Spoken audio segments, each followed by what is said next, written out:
Out here, deep into space and far away from the sun, you might expect everything to be frozen and lifeless.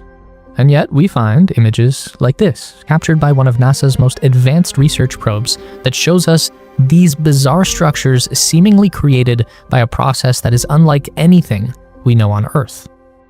Jupiter's moon Io is more alive than any other body in our solar system. Its rocky surface is caught up in a raging battle between fire and ice. Meanwhile, scientists on Earth have only just begun to uncover the hidden forces that are driving this chaos. The Jupiter system is home to nearly 100 officially recognized moons, a number that continues to grow as we discover new objects orbiting the giant planet. Most of them are very small, but 4 are exceptionally large. We call these the Galilean moons, as they were first recognized by the 16th century astronomer Galileo Galilei using one of the first telescopes ever made. The outer 2 moons are the largest, Callisto and Ganymede. Both are solid orbs of ice and rock with dead, heavily cratered surfaces. Second in line is Europa, which is made from a thin, smooth sheet of ice floating on a vast ocean of liquid water. It's one of the most promising locations in the solar system to find extraterrestrial life. And then closest to Jupiter is Io, just 350,000 kilometers above the clouds of the gas giant, not much further than the distance between Earth and our moon, and about the same size, just a little bigger and heavier. Io is actually the most dense moon in our solar system, and that's because it's made almost entirely of rock and metal, while most of the other large moons out here are made of ice and rock. The difference is so extreme that Io is believed to have the lowest water content of any known body in the solar system, even drier than Mercury, the closest planet to the Sun. But what really makes Io special is the action on its surface. This is the only location outside of the Earth where we know that volcanoes are erupting on a regular basis. Io is actually the most volcanically active place in our entire solar system, with up to 400 active volcanoes dotting the entire surface of the moon. This discovery was first made by the Voyager 1 probe during its Jupiter flyby in 1979. Even from a distance of 20,000 kilometers and using primitive, low-resolution cameras, Voyager was able to see 9 distinct volcanic eruptions blasting out from the moon's surface. These raging lava flows exist in stark contrast to a world that is consumed by a deep freeze. Outside of the volcanic zones, the surface temperature of Io drops down to negative 130 degrees Celsius. We know that the sun is too far away to contribute any warmth to the Jupiter system, so where does all of this heat come from? First, we need to appreciate that Io is caught up in a very treacherous location. At this close distance to Jupiter, it's just far enough away to avoid getting sucked in or even torn apart by the planet's massive gravity. But that doesn't mean that Io is in a safe place either. The extreme gravity from Jupiter still pulls on the moon's surface hard enough to stretch the rock and distort its shape. And then on the other side, there are these 3 other large Galilean moons, and they exert their own force of gravity. Not nearly as strong as Jupiter, but still enough to pull Io in the opposite direction, which disrupts its orbit around Jupiter. So instead of moving in a circular pattern, Io orbits in an oval shape, meaning sometimes it's really close to Jupiter and other times it's further away. So it never gets an even exposure to that extreme gravity, and it cycles back and forth about once every 2 days, constantly being stretched and released and changing shape as it moves along. The result is that Io experiences some pretty massive tidal bulging. This is the same effect that we see with the ocean on Earth. Our own moon has enough gravity to pull up on the water, causing high and low tides. The rise of the ocean on Earth is only about half a meter on average. Different coastal locations will experience varying amounts of tidal change based on their geography, but in the middle of the ocean, the change is very small. On Io, the gravity of Jupiter does something insane, lifting the surface by as much as 100 meters when the 2 bodies are at their closest distance. And that is not just pulling up water, that's stretching solid rock and essentially giving the moon itself a slight egg shape. All of this stretching and squeezing acts like a pump that drives energy into the center of Io and powers all of this volcanic activity. But these volcanoes do not function in the same way that we see on Earth. If you think about a volcanic eruption, you probably imagine a big, pointy mountain with lava and ash shooting out from the top. These tend to form along areas where tectonic plates collide and force rock up from below the surface. Io doesn't have plate tectonics, so lava just tends to erupt from cracks that form as a result of the constant gravitational stretching. The initial release of energy can throw lava dozens of kilometers above the moon's surface, and above that, a plume of sulfur gas can rise for hundreds of kilometers. Sulfur is always present in volcanic activity on Earth as well. If you ever see a lava rock that has all of these round holes all over it, those are created by trapped pockets of sulfur gas. The result of this is a sulfur atmosphere that surrounds Io. Depending on the level of volcanic activity at any given time, the atmosphere can range from about 1/3 the density of Earth's to nearly double. Most of the sulfur that gets released will eventually settle back down and cover the moon's surface. This is what creates the range of vibrant colors that we see from orbit. The yellow regions are sulfur that has been crystallized by the low temperatures, essentially snow.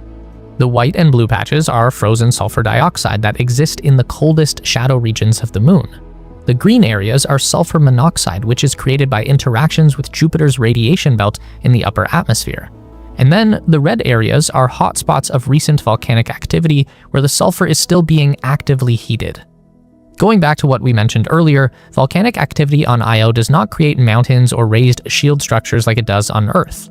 Instead, after the initial violence of the eruption, the moon's surface tends to collapse down and molten rock fills the void to create these giant lava lakes. The biggest one is named Loki Patara. It's 200 kilometers in diameter, and in the center, there's a big island of solidified rock surrounded by an active churning lake of molten rock. Now, because of all this volcanic activity, you might think that Io is composed just like the Earth, with a solid crust layer floating on top of a magma ocean. But we are pretty sure that's not the case. Probes sent to the Jupiter system have been able to measure the gravity field of the moon, and what they notice is a very uneven pull of gravity around the surface. That tells us the magma is not evenly distributed. It's probably trapped in localized pockets of molten rock that are created in the areas that experience the largest amount of tidal flexing. So what you end up with are hundreds of separate volcanic engines hidden underground, which means every volcano is going to behave a little differently. Okay, here's another mystery. If volcanoes and plate tectonics aren't creating mountains on Io, then where did this thing come from? This is called Steeple Mountain. At somewhere between 5 and 7 kilometers in height, it's one of the most iconic views associated with Io, mostly because it looks a lot like the spire of a church steeple or the Eye of Sauron. We are able to see such detailed images like these thanks to data collected by NASA's Juno spacecraft, which arrived at Jupiter in 2016 on a 5-year mission to study the atmosphere of the gas giant. After completing that goal, Juno was repurposed to investigate the 4 Galilean moons. The probe completed 2 close flybys of Io, the first in December 2023 and a second in February 2024, coming within 1,500 kilometers of the surface. What Juno saw out there is possibly the most unique landscape in our solar system. It quickly found that Steeple is actually just one of many tall, spiky mountains dotted around the surface of Io. The tallest of them rises 18 kilometers, or about double the height of Mount Everest. And what's really interesting is that unlike Everest, these structures on Io are all just kind of lone wolves. There are no dense groupings or mountain ranges to be found, just these seemingly random peaks stabbing straight up into the air. That tells us that these mountains did not form slowly over time. Instead, they burst from the ground suddenly, like an alien from a guy's chest in that movie Alien. Now, we're pretty sure that this is all still linked to volcanic activity, just in a very unusual way. So earlier we talked about how the lava flow tends to cause the surface of Io to collapse and form these giant lakes. The idea is that this downward pressure into the surface actually causes a nearby area of rock to get pushed up. Imagine if every time a sinkhole opened on the Earth, a new mountain just sprung up right beside it. That is kind of what we're looking at here. The result would be unlike any mountain you've ever seen before, and this is the kind of bizarre natural process that has been playing out on Io for billions of years, with the surface in a constant state of rise and fall thanks to the relentless pull of Jupiter's gravity. Sadly though, these images could be the last we ever see of Io. With NASA's Juno spacecraft slowly running out of fuel, it's set to be replaced by 2 new robotic explorers of the Jupiter system.